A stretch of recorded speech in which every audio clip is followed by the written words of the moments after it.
ذرا سوچو ایک دن ایسا ہو کہ اچانک سبھی ہلکی چیزیں ہوا میں اڑنے لگیں۔ کچھ ایسا ہی ہوتا ہے ہماری آج کی کہانی میں۔ کہانی کی شروعات میں ہم ایک موٹے آدمی کو دیکھتے ہیں جو ایک دبلی پتلی وائف کے ساتھ باہر گھوم رہا تھا۔ ان کا بیٹا کانسٹنٹین بھی ان کے ساتھ تھا۔ وہ دونوں خوشی خوشی اپنے بیٹے کو جھلا رہے تھے۔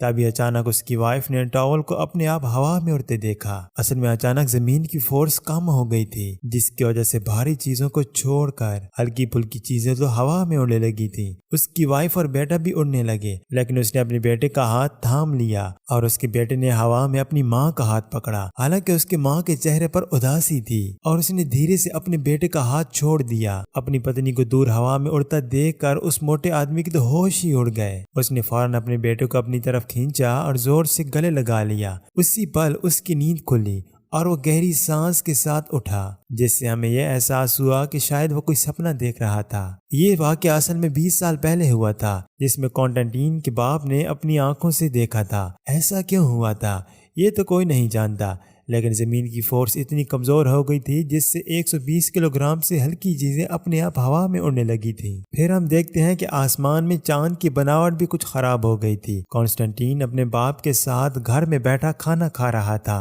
چیزوں کو اڑنے سے بچانے کے لیے ٹیبل کی دیوار سے جوڑا گیا تھا اور سبھی گھروں میں ایک گریوٹی مشین لگائی گئی، جس سے گھر کے اندر کی چیزیں ہوا میں نہ اڑنے لگیں۔ ٹی وی پر ایک آدمی بتا رہا تھا کہ آج پورنیما کی رات ہے، جس سے عام لوگوں کو کافی خطرہ ہو سکتا ہے۔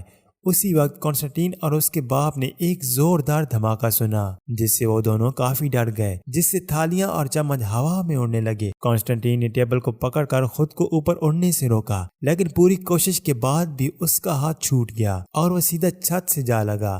کانسٹنٹین کے فادر گریوٹی مشین کو دیکھنے لگے۔ اس نے ایک بٹن دبایا اور بتایا کہ گریوٹی مشین کو چالو کرنے والا ہے، تم نیچے گرنے کے لیے تیار ہو جاؤ۔ کانسٹنٹین نے آنکھیں بند کر کے خود کو تیار کیا اور ادھر مشین چالو ہو گئی۔ اس کے فادر نے بھی اپنے ہاتھوں سے اپنا سر ڈھک لیا، کیونکہ چھت سے چپکی ہوئی ساری چیزیں دھڑا دھڑ نیچے گرنے والی تھیں۔ کانسٹنٹین بھی درد سے نیچے گرا اور درد سے تڑپنے لگا۔ پھر اس کے باپ نے اس کی ماں کی تصویر واپس دیوار پر لٹکا دی۔ اس نے کانسٹنٹین سے پوچھا کہ وہ ٹھیک تو ہے نا، لیکن اس بیچارے کے جسم میں ابھی بھی درد تھا۔ پھر اس کے باپ نے اپنا وزن تولا تو 120 کلو سے تھوڑا سا اوپر نکلا۔ اس سے ٹینشن ہونے لگی کہ اگر میرا وزن تھوڑا اور کم ہو گیا تو میں بھی اڑنے لگوں گا۔ پھر اس نے 20 کلو کی ایک لوہے کی بال اپنے بیگ کے اندر رکھی اور باہر کام کرنے نکل گیا۔ بیچارہ کانسٹنٹین ہمیشہ سے وزن کم ہونے کی وجہ سے چار دیواری میں ہی بند رہتا تھا۔ اس نے اپنی دوربین نکالی اور اپنی کھڑکی سے سڑک کا نظارہ کرنے لگا۔ اس نے دیکھا کہ ایک آدمی فوجی کا یونیفارم پہنے اپنے اڑتے ہوئے بیگ کو پکڑ کر کھڑا تھا۔ پھر اس نے اپنے باپ کو دو موٹی عورتوں سے بات کرتے دیکھا۔ وہ دونوں اپنے کتوں کو باہر گھمانے لائی تھیں، لیکن اصل میں کتے ہوا کی سیر کر رہے تھے۔ پھر اس نے سامنے والے گھر میں ایک عورت کو اوپر سے باجا نیچے کھڑے آدمی کے اوپر پھینکتے ہوئے دیکھا، لیکن وہ واپس سے اڑ کر پھر سے اس کے پاس آ گیا۔ سڑک پر کھڑی ایک عورت دوسری عورت سے چغلی کرنے لگی۔ یہ کانسٹنٹین کا باپ ایک دم ظالم ہے، دیکھو اپنے بیچارے بچے کو غلاموں کی طرح گھر بند کر کے رکھتا ہے، ایک رسی باندھ کر باہر گھمانے تو لا ہی سکتا ہے۔ ان کی باتوں کے بیچ ان کے اڑتے ہوئے کتے ہوا میں اور زور زور سے بھونکنے لگے۔ اب بیچارہ کانسٹنٹین گھر میں رہ کر تھک چکا تھا۔ اس سے غصہ آ رہا تھا کہ وہ باقی موٹے لوگوں کی طرح باہر نہیں جا سکتا، اسی لیے اس نے گھر میں ہی باہر کی زندگی کے مزے اٹھانے کا فیصلہ کیا۔ اس نے ایک کیسٹ چلائی جس میں سمندر کی لہروں کی آوازیں تھیں۔ اس کے بعد اس نے ایک چھاتا کھولا اور صوفے کے اوپر رکھ دیا، ٹی وی کی لائٹ صوفے کی طرح گھمائی اور اپنے سارے کپڑے اتارنا شروع کر دیے۔ آخر میں اس نے وہ تکیہ بھی نکال دیا جو وہ اپنے جسم سے باندھ کر رکھتا تھا، تاکہ اگر وہ گرے تو اس کو چوٹ نہ لگے۔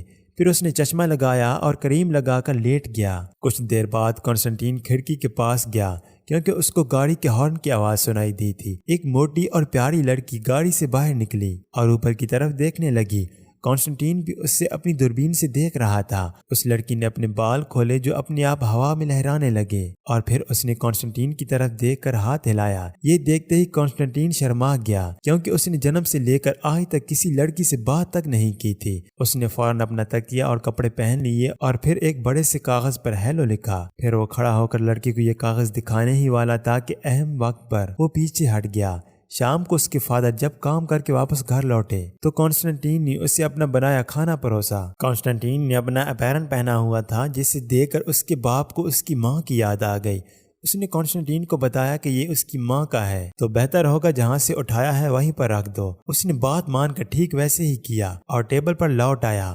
اس کے باپ نے باہر جانے سے پہلے پھر سے اپنا وزن کیا۔ اب تو وہ بالکل ہی 120 کلو کے قریب پہنچ گیا تھا۔ بعد میں کانسٹنٹین نے اپنے دروازے کے سوراخ سے دیکھا کہ اس کے فادر گھر سے جا چکے تھے۔ تھوڑی دیر بعد اسے میگزین میں ایک کاغذ ملا جس پر تندرست طریقے سے موٹے ہونے کے طریقوں کے بارے میں لکھا تھا۔ وہ ایک برگر کی ایڈ تھی جس کے مطابق اس سے کھا کر انسان آسانی سے 120 کلو کا ہو سکتا ہے۔ یہ دیکھ کر کانسٹنٹین نے کئی سارے برگرز منگوا لیے اور انہیں کھانے لگا۔ کھانے کے بعد اس نے وزن کیا جو اب 60 کلو کے پار ہو گیا تھا۔